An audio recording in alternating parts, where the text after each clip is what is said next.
I just got off the plane from LA, and man, I am pumped for all the exciting announcements we got at E3. So pumped, in fact, that I want to go straight into analysis videos for Zelda and Fire Emblem, but I know if I don't talk about E3 in the next 2 videos, I'll never do it. But trust me, the analysis are on their way. Once again, I got to attend E3 from my own pocket, and experience the wonderful games that are coming in the near future, as well as waste hours of my life in excruciatingly painful lines.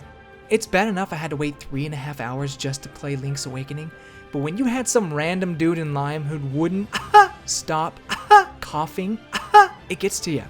And this wasn't a normal cough either, more like the middle point between a cough and a yuck. Over and over and over. And just when you started to space out and think about your life, it started again, painfully reminding you that you are stuck in this living nightmare. Thankfully, the games were fun and made up for the excruciating pain. Nintendo's booth this year was kind of a mixed bag of games, with no one game being the centerpiece like the past 3 years. The main games, of course, were Pokémon Sword and Shield and Luigi's Mansion 3, both being on the top of my need-to-play list. As for their booth setup, I thought it was better than the last year in a way, but that's mostly due to the number of games on display. Last year was basically Smash and Let's Go, with Mario Tennis and some other small games being shown in their own line. But aside from some neat glass cases with weapons in them, there wasn't anything particularly unique or grandiose about this setup. This year, however, they went back to their theme park inspired booths, Luigi's Mansion in particular. I know it's very superficial, but at the same time, it was so cool going inside the spooky hotel. Even Pokemon's booth was amped up, placing you right in the new water gym. It's that kind of charisma and care that goes hand in hand with Nintendo. But of course, in the end, it's all about the games, not the display. Pokémon Sword and Shield was the first one I went to. It basically plays the way you would expect a typical game in the series to play. Battle trainers, take advantage of the typing, solve gym puzzles, etc. It's too bad the demo didn't put us in the wild area, considering that's the biggest change/addition to Gen 8. But I suppose they weren't ready to show it off quite yet. In your party you had the 3 starters, Sobble, Scorbunny, and Grookey, along with Wooloo, Corviknight, and Yamper. They basically had you try out the starters. The trainers in the gym weren't all water types either. I think there was one with a Vulpix, and another with a, what's that grass Pokemon called? Gossifleur. They obviously had them there to let you try out the different typing. Of course, Grookey dominated for the most part, but after playing through the gym and experiencing the different starters, I might pick Sobble. I know it was a water gym, so Sobble shouldn't be that good, but the Pokemon that weren't water-type Pokemon, and when I used Sobble, it worked out. I liked his moveset too. I don't know. We'll see. Again, it depends on what the final evolution looks like, but I think Sobble may be in the lead now. I also tried out the Corgi Yamper. It's super cute. I love its heart butt. It's great. They went above and beyond on that one. I'm not sure how good it will be. It almost fainted to a Goldine's Waterfall, which granted is a powerful move. I don't know, maybe my expectations are too high for my electric Pokemon, which makes absolutely no sense, so never mind. Still, I hope Yamper has an evolution at some point, which I'm sure it will. Corviknight is so freaking awesome. I know I was ragging on it for being a steel flying, and I still wish it had dark type in there, but man, is it just ginormous, powerful. I really hope it has some use in game, because that's gonna be a great one to have. The puzzle was fine, very simple. At the same time, if you haven't played a Pokemon game before, you might have to scratch your head a little bit, but it's good for kids. That's what this is, right? Dynamax is just as I expected. I used the Dynamax on Grookey, and it took out her giant Dreadnought in about 2 hits. So if anything, I learned that Dreadnought is actually pretty strong, or at least has potential. 2 hits when it's definitely twice as weak to grass sounds pretty sturdy to me. We'll have to see if that proves to be true or not, but for the time being, yeah, that's pretty strong. It almost beat my Grookey, to be honest. It did it. I forget which attack it did. It may have been was it a rock or ground? I can't remember what attack it was, but it did a good amount of damage. If Grookey wasn't faster, Dreadnought would have won. So yeah. Speaking of gyms, Nessa is one fine mama, if you know what I mean. Very nice design. I think one silly part is she has like floaties on her heels. or on her shoes or ankles. I think it's funny. But everything else is really stylish, and I like that. Yeah, good character design. You look at her as like, that is a water type gym leader, no doubt. The demo was a lot quicker than Let's Go, and I don't mean the length of the demo either. It's the attacks and the speed of battle. It didn't take forever to land. It didn't take the game to think about, wait a minute, what's going on here? How's this all going to plan out? It was, fairly smooth as far as Pokemon battles have gone. Perhaps a little choppy at places. It wasn't chugging at all, like maybe Sun and Moon has in the past. There were maybe a couple frame drops here and there. Honestly, that's stuff that you can iron out towards release, so I'm confident it would perform even better than what it was. It still looks good. It still is an HD game, but it's not quite at the level as I would hope for release, but obviously they still have time. My one regret, I didn't use Wooloo. I have failed you, Wooloo. The pins I got were neat. Moving on to Luigi's Mansion 3, I'm just gonna be honest with you, this may have been the best game at E3. I was blown away with how good this game is. I didn't play Luigi's Mansion 2, so part of my shock probably has to do without knowing how well that game plays. But Luigi's Mansion 3 was a blast. The people at the booth said they kind of took elements from the first game and the second game and morphed them together. So instead of missions, there's a lot more exploring going on. Like you're not taken out of a room. You're allowed to go back to rooms and find secrets and stuff like that. Which honestly was part of the joy of Luigi's Mansion, was exploring the mansion at your will. In this case, you just have hotels. And yeah, they're separated by levels, but I feel like each level is going to be deep and a lot of fun to explore. So like I said, they take elements from both games and combine them into one. The gameplay mechanics like the dark light and a strobe bulb from 2, and then features like the portrait ghosts from Luigi's Mansion 1 are coming back. So happy portrait ghosts are back. I wasn't sure when I played the demo at first. I was like, is this a portrait ghost? Like, does this count as one? I'm not entirely sure. Again, I didn't play the second one, so I don't know what the difference between regular ghosts and a portrait ghost were in that game. In the first game, it's obvious which ones are the portrait ghosts. I mean, it's pretty obvious. But in this one, I wasn't quite sure. But they did confirm that yes, portrait ghosts are back. I think they said maybe 12 of them. I could be wrong, but yes, they are back, which is great. That was the boss rush of Luigi's Mansion is awesome. So I hope they have something like that, but we'll see. New abilities like the Suction Cup and Slam add so much to the game.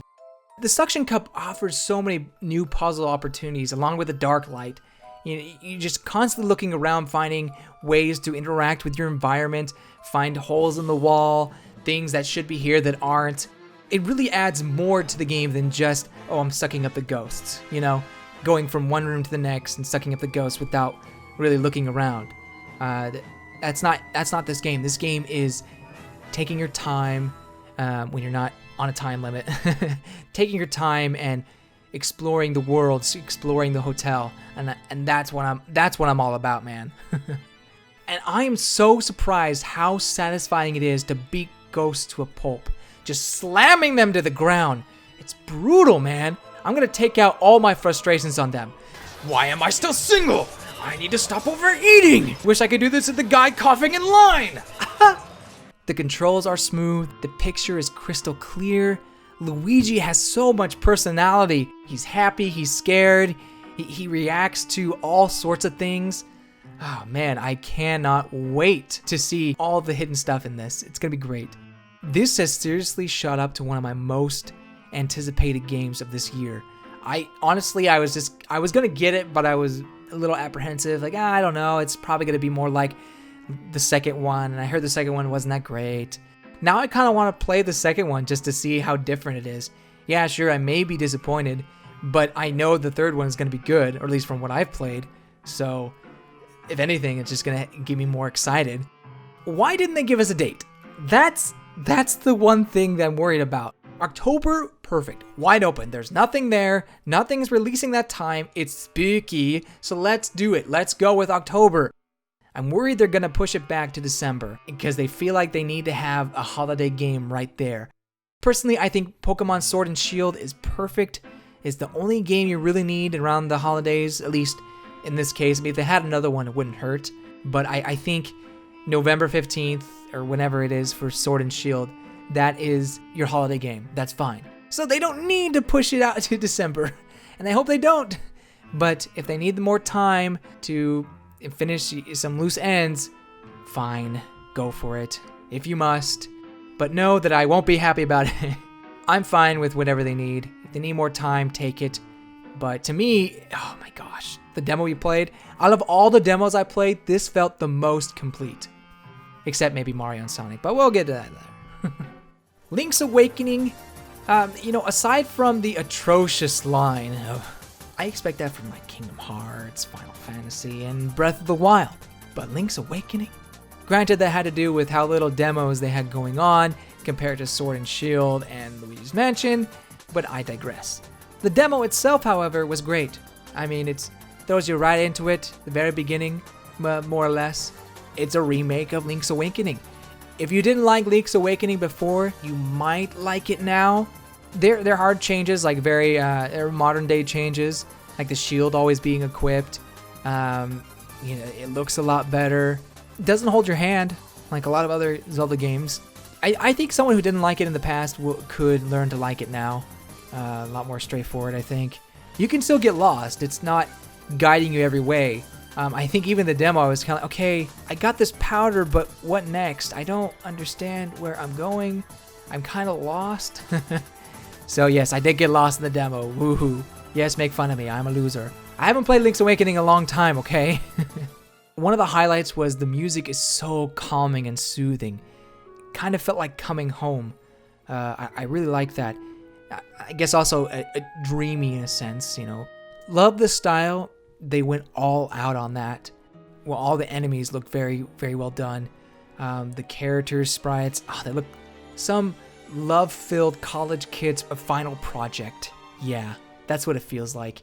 This is like clay animation of Link's Awakening. I hope you enjoy it. Except this has a lot higher budget. Although despite its seemingly large budget, it wasn't as clear or smooth as I would expect. But that could just be the demo version and not a representation of the final product. But I guess we'll see come September.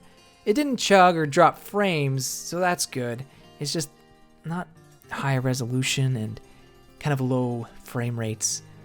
You would think it'd run on 60, but I don't know.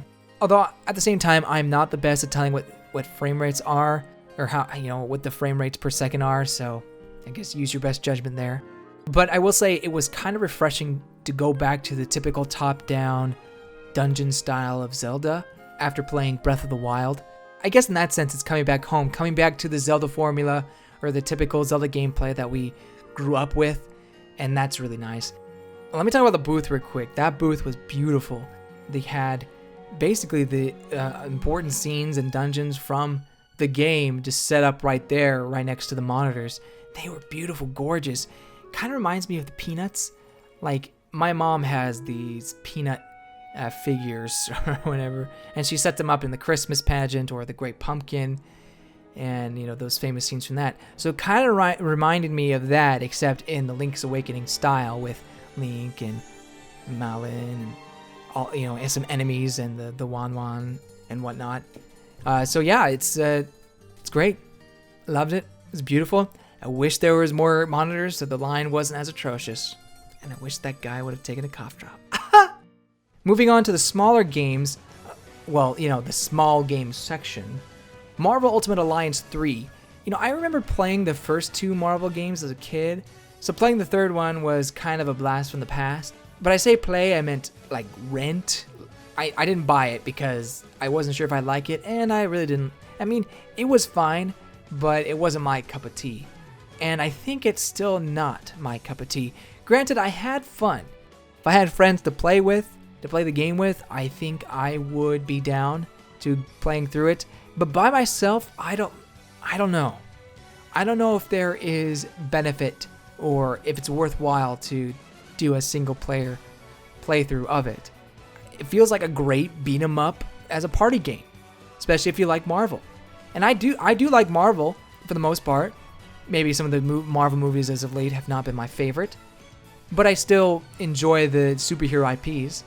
But I think it's just the gameplay is so centered on having friends to play with, having a group to play with, that playing by yourself almost seems counter to what they're trying to do. It controls well, heroes are fun to play as. I played as Iron Man, which is sick. Spider-Man was there too. Obviously there was a ton of people there. Venom, everyone likes Venom. So there's that. Again, I might pick this one up, but only if I hear the single player is still enjoyable. If it's a viable way to play. If the people are saying just play this as co-op, I'm probably gonna skip it. Lastly, at the booth, I played New Super Lucky's Tale. I remember seeing this in a Microsoft presentation years ago, and I thought to myself, it almost looks like Conker's Bad Fur Day, except, meant for kids. So a middle ground between Banjo and Conker's Bad Fur Day, in a sense. It's a collectathon, a 3D platforming collectathon. But some of the big complaints about it from, the reviews I read were mainly the camera controls. There a lot of times there'd be a fixed camera and you can't move it around. Well, they took that criticism and said, okay, we're going to give you free camera control. You'll be able to use it as much as you want. And honestly, I can't imagine this game without a free camera. It would take away so much. Being able to freely roam and look around at your leisure is the only way to play this efficiently. At least, I can't imagine you playing it any other way. This is somewhat a remake, somewhat a port of the game. They added the new camera, but they also added more levels, revamped some levels. So basically, you're getting a new experience on some familiar backbone, if you will. So if you have played Super Lucky's Tale, maybe skip it. But if you haven't, I say give it a shot. It's a great game for kids. I think it could be a good collectathon in the end, and maybe the start of more collectathons in the future. I'm glad they decided to go on to Switch, because I think they'll find a lot more of their audience on the Switch. So that's all from the Nintendo booth. Overall, a great showing of big games. I was really hoping Fire Emblem would be there, but alas, it was not meant to be. Next, I move over to Sega to play Mario and Sonic at the Olympic Games. I mean, it's fairly typical, but they did add some neat games like karate and skateboarding. You can choose between motion controls and button inputs, which is something that I believe people complained about before, but now it's up to you to decide. And karate worked really well with button controls. I was surprised. It's a little short. I felt like there should have been more rounds, but hey, that's fine. They're short mini games to begin with. Skateboarding, on the other hand, I felt like it was the perfect amount of time, and you can do a lot of cool tricks. I mean, it's not Tony Hawk's Skater 4 or anything like that. I will say the Tokyo Olympic Games is arguably the best one to date. In what other game can you see Robotnik's feet? I think that automatically makes this a must-buy. Marvelous also had a booth with a few Switch games to play, so I decided to play 2 of them. And no, I'm not about that Peach Ball life. They had a demo, but there's a reason why they didn't have the gameplay on a monitor. They had it just on the Switch screen. Anyway, Rune Factory 4. I'll admit, I've never played a Rune Factory game before, but I've heard a few people praise its combination of dungeon crawling and farming, so I wanted to give it a shot. Unfortunately, I was lost. No guidance at all, but I ended up going in the right way in the end anyway. I wandered around town for a long time, figured out that, yeah, there's some quests you can do, but how to activate that, I was confused. I was like, okay, well, what do I do now? I tried farming, but I killed my plants somehow. Is this right? I don't even know. Why do I have a sword to plant? Shouldn't I have like a hoe or something? And they had hoes, but I couldn't figure out how to use it properly. I don't know. So I just wandered around town and found the forest, and I ended up going into a dungeon-like forest and found like this butterfly fairy lady thing, and got my butt kicked, but I almost beat her. Anyway, so that was where I was supposed to go. That was part of the story. But I had no guidance whatsoever. If you're going to show off your game, tell the people trying your demo how to play it. Don't just say, hey, here you go, you should know how to do this. Not really. Farming is not my strong suit. Just saying. But even though I was lost or confused, I still felt like there was something to be enjoyed with this game. Like, I could get behind this. And it helps that I do have people telling me I should play this game, so there's that. The game definitely looks like a 3DS port, there's no denying that. And there's also some mistakes with localization. There was text that was overlapping, maybe even some Japanese that hadn't been translated to English. So, it wasn't the best looking demo. It's going to need some polish. But it's coming out late 2019, so they at least have some time. Like I said, I'm still interested because I think a proper tutorial would really help me understand my goals and how to farm effectively. Once I understand all that, I won't feel overwhelmed with, what should I possibly do. Hakuna of Rice and Rune. I really only heard about this from news headlines, but I thought I'd give it a shot. It's a side-scrolling action-adventure. The art style is absolutely lovely, and combat is pretty good as well. The fighting style takes a little getting used to, but once you do, you can pull off some pretty cool things. The boss is just this giant damage sponge, and I think that it would provide a good challenge. It did for me. I did beat it though, but I took quite the beating. I almost did make it. And that's just level 1 or the demo, so I imagine this game could get pretty rough. But I'm not completely sold on it, but I could see some people really getting into it, so I just thought I'd give it a shout out. There were some other Switch titles I played, like an anime fishing RPG and Harvest Moon Mad Dash, but they didn't really impress me terribly. Also, I was disappointed the fishing RPG had like 0 waifus. What's the point? If you're gonna make a fishing RPG, you gotta have a love interest, right? And now it's time for the non-Switch titles, starting with arguably the biggest game at E3, Final Fantasy VII Remake. Oh my gosh, I need this now. It is just as good as the trailer would have you believe. The combat is quick, engaging, but also easy to handle. Time slowing down so you can land more powerful attacks is almost like taking the best part of turn-based combat and adding it to an action RPG. The boss fight was incredibly cinematic, so entertaining to fight with different phases. When I first saw the trailer, I was like, there was no way I can do this. That is way too hard. And then you get into it, and yeah, it's still a challenge, but at the same time, it's like, hey, I can do this. I'm keeping up with this. I understand what I need to do, what I need to hit. It just is a great boss fight. The game is absolutely gorgeous. I can't believe how much love is going into this remake. A remake. This is unheard of to put this much effort into a remake. At least I feel like it. A true modern day reimagining of a classic. It does need some more polishing, at least graphically speaking. Cloud's hair in particular kind of look like sand at times. Very particly. Kind of fuzzy. But they have plenty of time to fix that. So I pre-ordered day 1. It is mine. Borderlands 3. The only reason why I really played this game is because I wanted the mask they were handing out. So I guess that's good swag, 2K. You did good there. Because I never played Borderlands before. I'm not much of a first-person shooter kind of guy. So games like this have not really appealed to me. But there are interesting aspects. Borderlands 3 sounds really ambitious. They're going to different planets. They're putting in different mechanics, different types of shooters you can play as. I like the story element. There's a cult and 2 people who are acting like they're gods. I kind of like that. It's a very, I guess it's not novel considering I think Far Cry 5 did that, didn't it? They had like hillbilly gods or hillbilly cult or whatever in America, Montana or something like that.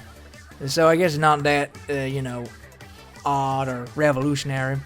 But at the same time, Borderlands 3 has its own way of storytelling and its own flair to it. Having a cult like that in that environment is, I think, novel in its own right. Would I play it? If I was given it as a gift, and I had nothing else to play, I'd be like, oh yeah, sure, I'll play it. It's definitely more of a co-op experience, not gonna lie. But you know, I'm sure there's some single player goodness to be had. So you know, if I ever get the chance, I will play it and pick it up. But for now, I will enjoy my mask. On the next episode of Dragon Ball Z, Kakarot. So I love Dragon Ball Z, but I have been getting kind of tired of the rehashing of the video games, especially Goku's story. It does seem to be used a lot. But when I heard there was going to be an RPG of his story, well, then I got a little intrigued. I played a Dragon Ball Z Game Boy Advance game, which basically does that whole story more or less, all the way up to Frieza, I believe. And I did beat Frieza. I cheated the game to do so, but the quick story. So in the game, Frieza's off screen at one point, but you can still fire ki energy at him. So I just kept doing that off screen, and he didn't come after me. So I just kept doing it, and eventually I think he passed out, or you know, I beat him. So I beat the game. But I didn't do that here. Obviously didn't play against Frieza. Had to play against Raditz, Kakarot's brother. So did that. It's not as open world as you might expect when you hear open world, but at the same time, it's fun to fly around as Goku, talk to different people, get side quests, get into a random battle. It's kind of like you take the gameplay of Dragon Ball Z Budokai and you put it into an open world. Because once you get into battle, it is just basically a fighting game. It's an open world fighting game. with a lot more at stake. Like, for example, the bosses have a lot more health for you to whittle down. Like, it's quite ridiculous how much health they get versus how much you get. I mean, Goku is supposed to be the strongest thing alive, but they're like, oh no, well, Goku has to overcome impossible odds. Yeah, sure, but, you know, he's always about to die, and then he takes a sensu bean. Yeah, we have sensu beans in the game. Dang it, you guys think of everything. Which they did. They had sensu beans. So for me to take out Raditz, I had to use a sensu bean, otherwise it would have been game over. Luckily, someone at the booth told me that. He's like, dude, take a sensu bean. Wait, I can do that? So that worked out. I was impressed. I had a lot of fun. I didn't think I would. I just thought it'd be kind of not that great, but the gameplay is smooth. The graphics are great. Very nice. And again, the voice acting is good as always. I wish it was coming to Switch. I know that's a common thing to say, but you know, I think it could run. It won't be as pretty, obviously, but it would still work. You have freaking Breath of the Wild on there, and that is way more expansive than what they have going on here. I mean, it is big, and it is very pretty to look at with lots of stuff, but I just wish it was coming to Switch. Maybe eventually, because Bandai Namco has, you know, gone and ported things to Switch much later, so we'll see. If I had one more complaint about it, it would be that maybe there are some parts that seem a little empty for open world, but this was the first area, so it might open up a little more. There might be more stuff to find, more things to fight, more side quests to get. I mean, there's definitely a city. They just didn't let us go there. I'm looking forward to it. I wonder what reviewers will think of it. It's interesting. We'll be looking at its career rather closely. Lego Star Wars. So they didn't have a demo for this, which is really unfortunate. But they did have a presentation. I don't know why I decided to go online, but I did. You know, I was like, why not? The presentation's almost about to begin. I'll go for it. And I don't regret it. I was blown away with what they showed. They are really going all out for this. It's very ambitious. It's basically, again, I feel like a lot of games are going this route. Open world. So the hub world that you go in for, say, Tatooine, it isn't the entire planet, more or less. And then you go from there to the story elements. Now, they didn't show the actual, like, story chapters. I think he took us to Return of the Jedi, but then he just played around in Tatooine for a while and didn't go on to the chapter or whatever. So I don't know how those play. They may be very similar to how the original Lego Star Wars plays, which is fine. I mean, those are fun games. But the hub worlds are basically games in and of themselves. They have side quests. They have interactive worlds. All the Lego pieces can be interacted with the Force, with your lightsaber, blaster, and it has all the charm that every other Star Wars game has had. It is so great. So when you start a chapter, you fly to the planet, a la Starlink or something like that. You fly to the planet and land there, okay? But so as you're flying to it, you can have an Imperial Starfleet come and get in your way, or there's TIE fighters that come after you, or anything really, and so you can have kind of a battle in that sense. There are asteroids to avoid. It adds an extra layer of like immersion that, while I love the previous Lego Star Wars games, this one just is going above and beyond I ever expected. And it has all 9 games, including, the next one, Star Wars: The Rise of Skywalker. Those were the games that really stood out to me. I played some other stuff, but out of all the games I played, those are the bright ones. It was great meeting people and talking about our favorite games, or most excited games, but it wasn't all sunshine and rainbows, or at least it didn't start that way for me. So day one, my plan was to get into the Pokemon line first, and then Luigi's Mansion, because I thought Pokemon might be the longest line. In reality, Link's Awakening was the longest line, but that's a whole nother can of worms that I want to open. Anyway, in preparation for E3, I bought this pure white Boo shirt from Uniqlo, thinking it was the perfect thing to wear for Luigi's Mansion 3. In hindsight, that may have been a little tacky, but hey, you know what? I was ready, I was excited. On the day of, I wore that shirt and I walked quickly to the end of the Pokemon line, weaving through journalists and industry members filming the crowd of gamers flooding in, which really bugs me, to be honest. It's like they are the blessed individuals looking down on the peasants begging for table scraps. Oh, look at the common folk lining up to play some video games. How cute. I know I'm taking it way too personal, but do you really have to film it? As I was nearing the end of the line, a guy with a cup of coffee walked right in front of me. I bumped into him, spilling coffee all over my shirt, pants, and unfortunately, his shirt. I felt horrible. I apologized thoroughly, but he didn't forgive me or even acknowledge me. He looked upset, as anybody would, but maybe he didn't want to blow his lid? I don't know. After a brief pause, he went inside the Nintendo booth, not even looking back. During the incident, a security lady scolded me, saying something along the lines of, "Don't run, you'll get there eventually." I was very embarrassed. But then I started to realize I didn't run. Yeah, I was walking fairly quickly, but I didn't pick up my pace or anything. Why was it only my fault for bumping into him? I tried to argue my case to the security lady, but she just ignored me, only making me feel worse. Like I was a homeless man begging for forgiveness in the middle of downtown. I once again apologized, this time to the security lady, hoping for any kind of feedback, nothing, and made my way to the line. There I stood, covered in coffee and humiliation. I looked like a homeless Nintendo fan who lived next to a Starbucks dumpster. I made it to the line, but at what cost? My shirt and pants were ruined. I'm sure I made an enemy with a Nintendo employee, and now I reeked of coffee. I don't even drink coffee. It's one thing if you have mind to keep your work off it. It's another when you're stuck in line with nothing to do but mull over your idiotic mistake over and over again. It got so bad in my head, I thought about leaving. In hindsight, my internal reactions were incredibly overdramatic, showing how much of a spoiled brat I am. There's a lot worse things happening in the world, and there's no point in crying over spilled coffee. But that's how I felt. I wish I could tell you someone extended their hand to me or asked me if I was okay, but I was definitely alone on this one. To be fair, I don't blame them. It was clearly my fault. I should have been aware of my surroundings. I guess in the end, I was hoping someone would forgive me, but that never came.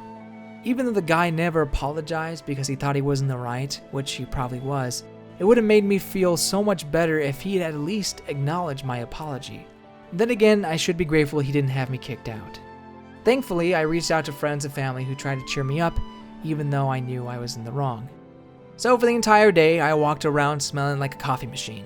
I guess I'm grateful no one brought it up, but they all probably thought I was some weird dude who likes to filter his coffee through clothing. The one person who did acknowledge my mess was a booth worker at Luigi's Mansion 3. She said she thought it was part of the t-shirt design, like bloodstains or something like that. I don't know if she was just telling the truth or trying to make me feel better, but it did make me a little happier. Moral of the story: should have worn my Buet shirt. Despite some coffee stains and the annoying coughing, E3 was a blast. Even without Sony, it was well worth the price of admission just to play Final Fantasy VII Remake, Luigi's Mansion 3, and the other Nintendo titles. It's amazing seeing the love behind so many of these games. I can't wait for the later half of 2019, as it is jam-packed with amazing titles, starting with Mario Maker 2 at the end of this month. If you are debating on going to E3 someday, I highly recommend you do. Yeah, lines are a pain, but it's so much fun being with other fanboys, fangirls, playing this upcoming game. And if the lines are still a problem for you, bring your Switch. That's how I spend most of my time, or working on my analysis. Bring a friend, your Switch, a good pair of shoes, and you'll be fine. Also bring some cough drops, just in case. Thank you so much for watching. I have a lot planned for E3 coverage. Sorry I'm behind on getting it all out, but I promise each and every video will be worth the wait. I know some of you have been waiting for my Fire Emblem analysis, and I promise I will get on that soon. And with that, I've got some analyzing to do. Goodbye, you good people.